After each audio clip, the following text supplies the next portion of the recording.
ये स्वस्थ माहौल बनाने के लिए बेहद जरूरी है। लड़कियों की सुरक्षा जरूरी है। आजकल लड़कों को भी सुरक्षित रखना होता है। मैं कुछ परिवारों में गया हूँ। वो 430 से ज्यादा लोग थे। वो इसे बिना सेक्स एजुकेशन बनाए उन्हें उनके शरीर के बारे में सिखाते थे।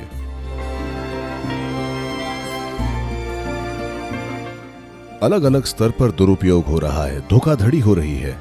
उन्हें ऑनलाइन सभी तरह की जानकारी मिल रही है। इसे गरिमापूर्ण तरीके से कैसे निभाएं, ये बताना जरूरी है।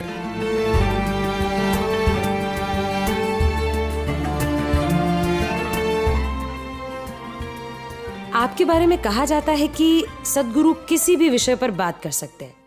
हाल ही में आप सेक्स एजुकेशन के बारे में बात कर रहे थे और इसी तरह। मैं बात नहीं कर रहा हूँ, किसी ने फिल्म बनाई है। हाँ सही है। तो ये OMG के बारे में था। तो इसके बारे में बताइए, ये कितना प्रासंगिक है, कितना जरूरी है। और देखिए, इस संस्कृति में परिवार का मतलब, मेरा परिवार नहीं, लेकिन मैं कुछ परिवारों में गया हूं जहां जब मैं गया तो एक परिवार में 430 से ज्यादा लोग थे। एक बड़े से घर में, कर्नाटक के गोकर्णा में। मैंने उनके साथ 3 दिन बिताए। ये देखना अद्भुत अनुभव था कि किस तरह काम का बंटवारा होता है, किस तरह हर चीज होती है और एक आदमी जो कहता है बाकी करते हैं। आजकल के एकल परिवार के जमाने में आप इस तरह से रहना सोच नहीं सकते, लेकिन वो सभी ऐसे रहते थे। बच्चे 12-15 की उम्र तक ये नहीं जानते हैं कि उनके माता पिता कौन हैं। वो बस हर जगह खेल रहे हैं। जब वो इस तरह बड़े होते थे तो लड़कों के लिए बहुत से आदमी थे, लड़कियों के लिए बहुत सी औरतें थीं। वो इसे बिना सेक्स एजुकेशन बनाए उन्हें उनके शरीर के बारे में सिखाते थे, आमतौर पर जीवन की प्रक्रिया के रूप में। क्योंकि परिवार में इतने सारे लोग हैं, लड़कियों की सुरक्षा जरूरी है। आजकल दुर्भाग्य से लड़कों को भी बचाना पड़ता है, लेकिन उस समय लड़कियों को बचाना होता था तो वो उन्हें सिखाते थे उनका शरीर क्या है, बर्ताव कैसा है, क्या करना चाहिए, उन्हें किसी को ये वो नहीं करने देना चाहिए। ये सारी बातें सहज रूप से दादियां और बाकी लोग बताते थे। अगर माँ को अपनी बेटी से बात करने में शर्म आती है तो चाचियां, दादियां और ये सब लोग थे जो उनसे आसानी से बात करते थे। तो ये सहज रूप से होता था। वैसे भी उनकी 14-15 या ज्यादा से ज्यादा 16 की उम्र तक शादी हो जाती थी।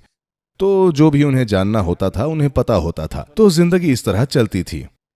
लेकिन आज हम ऐसी जगह आ गए हैं जहां लोगों को खुद ही सीखना होता है। इसका मतलब कम से कम 23-24, तो भले ही वो 12-13 की उम्र तक जवान हो गए हों, लेकिन 10-12 साल का समय होता है जिसमें बहुत से लोग खुद से ये चीज पता न कर पाए। तो किसी को उन्हें बताना होता है। कौन बताएगा? एकल परिवार है, केवल माता पिता हैं और कोई नहीं है, और वो खुद में ही व्यस्त हैं। उससे भी बड़ी बात, हो सकता है वो ये चीज ठीक से न बता पाए। उन्हें बहुत शर्म आ जाए या बच्चे को बहुत शर्म आ जाए। हो सकता है कि वो ये सब बातें करते वक्त एक दूसरे का सामना न कर पाए। भारतीय संस्कृति में चीजें अब भी ऐसी हैं। और सबसे बड़ी बात, शादियां माँ बाप के द्वारा तय की जाती थीं। माँ बाप पता करते थे वो कौन है, वो क्या है, और ये तब पक्का करते थे। और लड़का लड़की दोनों इसे भरोसे के साथ मानते थे। मुझे पता है मेरे बहुत से चाचा और कई लोगों ने बिना लड़की देखे ही शादी कर ली, क्योंकि उन्हें भरोसा था। उन्होंने कहा लड़की सुंदर है मतलब ठीक है, वो अच्छी है मतलब वो अच्छी है, बस इतना ही। उन्हें हमेशा उनका फैसला खुद के फैसले से ज्यादा सही लगा। लेकिन हम उस जमाने में नहीं जी रहे हैं। आजकल जब तक वो 12-13 साल के होते हैं तब तक वो ऑनलाइन होते हैं, उनके सोशल मीडिया फ्रेंड्स होते हैं, हर तरह की चीजें हैं। विभिन्न स्तरों पर दुरुपयोग हो रहा है, धोखा हो रहा है। अभी वो एक कानून लाए हैं, अगर आप कोई धोखा करते हैं तो आपको 10 साल की सजा होगी। तो ये हमारे समय के लिए है। हो सकता है अगले 50 सालों में हमें इन चीजों की जरूरत न पड़े, लेकिन अभी हमारे समाज को इसकी जरूरत है, क्योंकि ये पहली ही पीढ़ी है, मासूम पीढ़ी, जो ऐसी दुनिया में कदम रख रही है जिससे ये वाकिफ नहीं है। ये बाहर निकल रही है एक नियमबद्ध ढांचे से पूरी तरह खुले ढांचे में। बहुत दुरुपयोग हो रहा है। तो इसके मद्देनजर किसी को उसके शरीर के बारे में सिखाना, आपके शरीर की प्रकृति क्या है, आप जो भी महसूस कर रहे हैं वो क्यों महसूस कर रहे हैं, इसे कैसे निभाएं ताकि ये आपके और आसपास के लोगों के लिए भी गरिमापूर्ण हो, ये सारी चीजें बतानी जरूरी हैं। नहीं तो वे बेतुकी हरकतें करेंगे।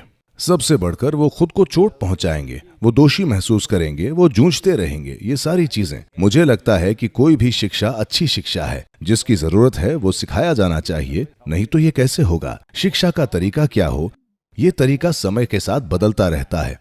अभी ये जिम्मेदारी स्कूलों पर आ रखी है, क्योंकि परिवार अब उतने संगठित नहीं हैं जितने पहले थे। ये बस 2 या 3 या 4 लोगों तक ही सिमट कर रह गए हैं। तो ऐसी चीजें करना बहुत कठिन हो गया है, जब तक कि उन्होंने उस तरह के रिश्ते नहीं बनाए हैं। बहुत सारे माँ बाप ऐसा कर रहे हैं, लेकिन सबके लिए ये नामुमकिन है। तो मुझे लगता है कि जिम्मेदारी पक्के तौर पर शिक्षा प्रणाली की है, लेकिन साथ ही ये ऐसी चीजें हैं जो बच्चे को किसी ऐसे व्यक्ति से बताई जानी चाहिए जिस पर वे भरोसा कर सके, और कोई जिसकी आपको फिक्र नहीं है। अगर वो आकर ये बताएं तो मुझे लगता है कि ये कारगर होगा। तो स्कूल में ऐसे लोगों का निर्माण करना जिन पर बच्चे भरोसा करें, वे इन चीजों के बारे में बात कर सकें और बच्चे सही सवाल पूछने के लिए पर्याप्त खुले हों।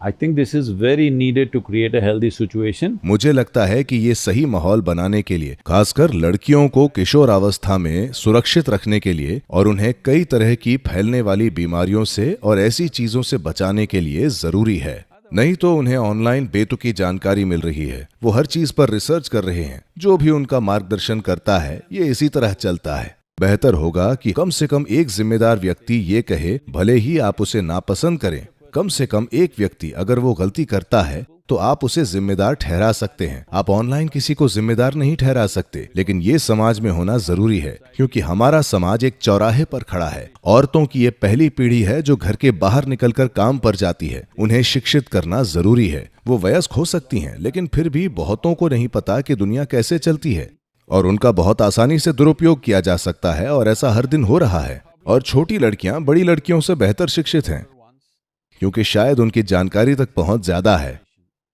मुझे लगता है कि औरतों की सुरक्षा के लिए बेहद जरूरी है जवान लड़कों को जिम्मेदारी भरा बर्ताव, और ये सब ऐसा नहीं है कि हर चीज सही की जा सकती है, लेकिन ये जरूर बेहतर होगा कि वो इस बारे में शिक्षित हैं, न कि वो छुप छुप कर या नाजायज चीजें सीखें।